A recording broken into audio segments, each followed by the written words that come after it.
E aí pessoal, tudo bem? Valber Siqueira na área, queira ou não queira, em mais um vídeo para vocês. Esse vídeo nós vamos conversar sobre o que acreditamos ser os principais pontos sobre a lei de improbidade administrativa. Uma conversa aqui informal com vocês, de algumas dicas que com certeza vão ajudar vocês na prova, certo? Mas antes, quem não está inscrito, pessoal, se inscreva no canal, dê o seu joinha, aperte lá o sininho, vocês sabem o que fazer, tá bom? Isso para ajudar o canal, para fazer o canal crescer, e ele tem crescido realmente de uma forma bastante satisfatória. Vamos lá. Esse concurso agora do Tribunal de Justiça do Ceará vai pedir, dentre a legislação, a Lei 8429/92, certo? Essa é a lei que combate os atos de improbidade administrativa. Improbidade está ligada ao conceito de desonestidade. Ato ímprobo é a mesma coisa de ato desonesto. Na Constituição Federal, vocês encontram o artigo 37, que fala sobre a administração pública. Ele tem uma série de parágrafos, e o parágrafo 4º fala especificamente sobre os atos de improbidade. Lá vocês encontram punições associadas a quem é condenado por esta lei, que aliás tem natureza civil, tá, gente? Essa lei de improbidade, ela não tem natureza criminal, natureza penal, certo? O objetivo dela é fazer com que o dinheiro que foi desviado dos cofres públicos retorne à origem. Basta que vocês analisem o artigo 18 dessa lei, que fala exatamente sobre isso. O retorno aos cofres públicos da entidade ou do órgão que foi desviado esse dinheiro. Voltando ao parágrafo 4º do artigo 37, que tal uma expressão mnemônica aí, de memorização? Conhecida, hein? Super irresponsável.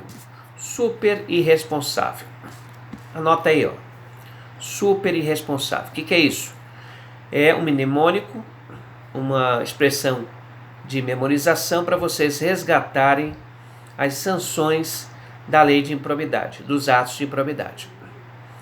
Super, SU, suspensão dos direitos políticos, não é cassação dos direitos políticos. Os direitos políticos são suspensos, tá certo? Quanto tempo? Isso vai depender de qual artigo você estará enquadrado. Porque nesta lei, ela divide os atos de improbidade em categorias, tá? E já vou logo dizendo, quanto menor o artigo, mais grave é o ato de improbidade. O artigo 9º, o enriquecimento ilícito. Nesse artigo 9º vocês encontram as situações mais graves, tá certo? Depois você tem prejuízo ao erário ou dano ao erário, tá? Artigo 10. Depois você tem o artigo 10A, que fala sobre a história de concessão de benefícios de forma, obviamente, irregular. E o último, você tem aí o artigo 11, que é aquele que atenta contra os princípios da administração pública, tá certo? Não esqueçam, lá no artigo 9º, só existe ali a modalidade dolosa. Você só pode punir a pessoa que praticou a improbidade se provar que houve o dolo. Do artigo 10 é onde você pode encontrar o dolo ou a culpa. É aí que admite a modalidade culposa. E no 11 também você só consegue enquadrar, tipificar a pessoa no artigo 11 se ficar provado o dolo. O que é o dolo ou culpa? Dolo é a intenção, certo? O ânimos, a vontade de praticar o ato. E a culpa, você o fez sem a intenção, mas assume os danos, né? os prejuízos por ter agido com negligência, imperícia ou mesmo imprudência. Ok? Então, voltando ali as penalidades do parágrafo 4º do artigo 37. Super irresponsável, SU, suspensão dos direitos políticos, perfeito? Suspensão de direitos políticos e não cassação. Depois você tem o PER, perda da função pública. A pessoa será demitida. A demissão se diferencia da exoneração porque a demissão tem caráter punitivo. É a única forma de vacância que é punitiva, a demissão. E não é qualquer demissão, tá, pessoal? Esse tipo de demissão, a Lei 8.112/90, que é a Lei do Estatuto dos Servidores Federais, prevê que esta situação específica aqui, acompanhada de outras, mas essa que nós estamos falando, não só demite a pessoa, como também impede que ela volte aos quadros federais, os quadros da União. É a chamada demissão a bem do serviço público. Demissão a bem do serviço público. Toda vez que vocês enxergarem essa situação, demissão a bem do serviço público, a pessoa que foi demitida não pode mais voltar ao serviço público que a demitiu, tá? Então vocês estão vendo a gravidade do que é praticar atos de improbidade. Depois você tem o I, de irresponsável, e indisponibilidade dos bens. Essa lei trata de uma parte referente ao sequestro dos bens da pessoa que praticou ato de improbidade. Esse sequestro de bem que está regulamentado pelo Código de Processo Civil estabelece uma regra bem simples, tá? Antes da ação principal, que é a ação de improbidade, ação civil de improbidade, até 30 dias antes, tem que ter entrado aí com a ação cautelar de sequestro dos bens. Essa é uma ação que necessariamente antecede a ação principal, tá?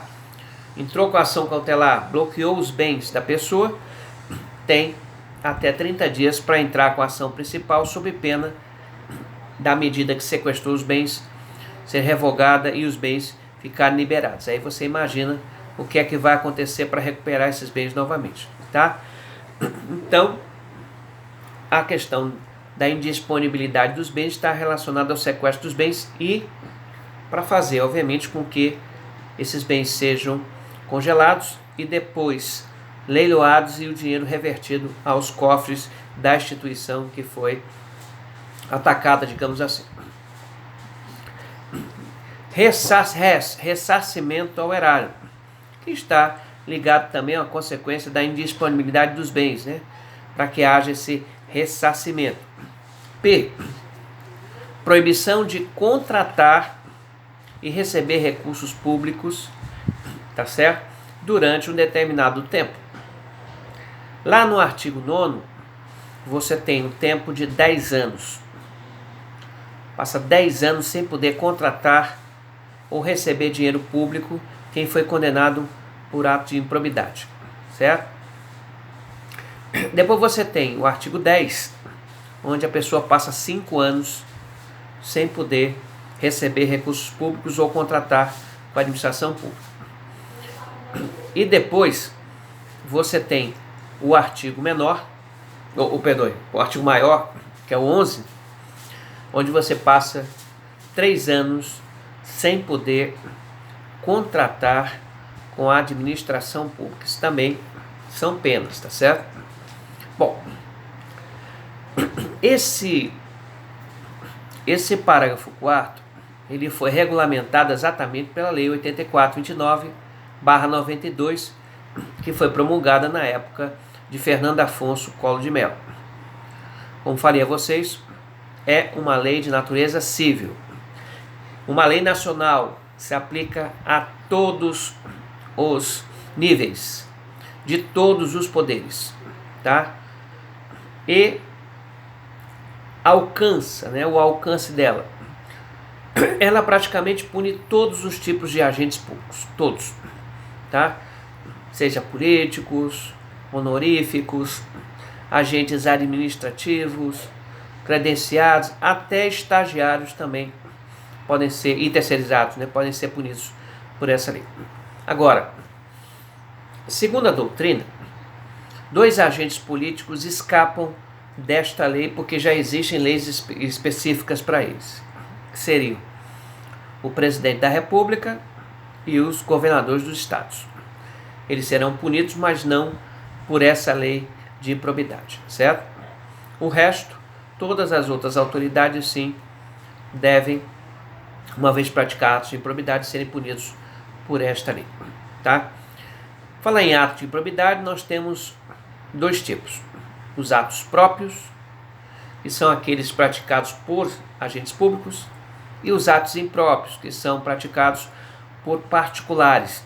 Sim, o particular também pode praticar atos de improbidade. Entretanto, e aí é um ponto a ressaltar, particular sozinho não pratica ato de improbidade.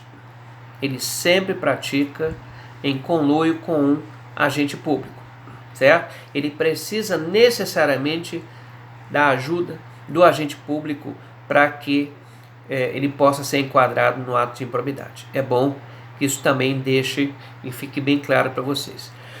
Professor, o agente público faleceu, morreu. Como é que fica a cobrança? Vai para os herdeiros, tá? Uma pessoa, quando morre, gera aí a questão do passivo. Passivo e ativos, né? Os ativos são os bens que a pessoa tem, mas o passivo são as dívidas. Até o limite do valor da herança, a administração pública, numa ação de improbidade, ela pode atacar. Como é que é isso? Se você deixou 1 milhão, numa ação de improbidade, 1 milhão a ser cobrado de prejuízo, e deixou uma herança de 100 mil, apenas 100 mil pode ser cobrado. O que estiver acima disso, a administração não pode fazer, não pode cobrar. Toda vez que for aberto um processo para apurar ato de improbidade, tem que ser comunicado o Ministério Público e o Tribunal de Contas, tá certo? E se for o caso, vão mandar aí representantes para acompanhar todo esse procedimento, perfeito? Muito importante também saber que nessa lei há uma penalidade chamada aplicação de multa pecuniária. Então você também pode punir o servidor que praticou ato de improbidade com esta multa pecuniária, certo? Bom, esses são alguns pontos sobre a lei de improbidade. Existem outros que gravarei mais à frente, tá, pessoal? Então, fique com Deus, espero que tenham gostado e até o próximo vídeo. Valeu!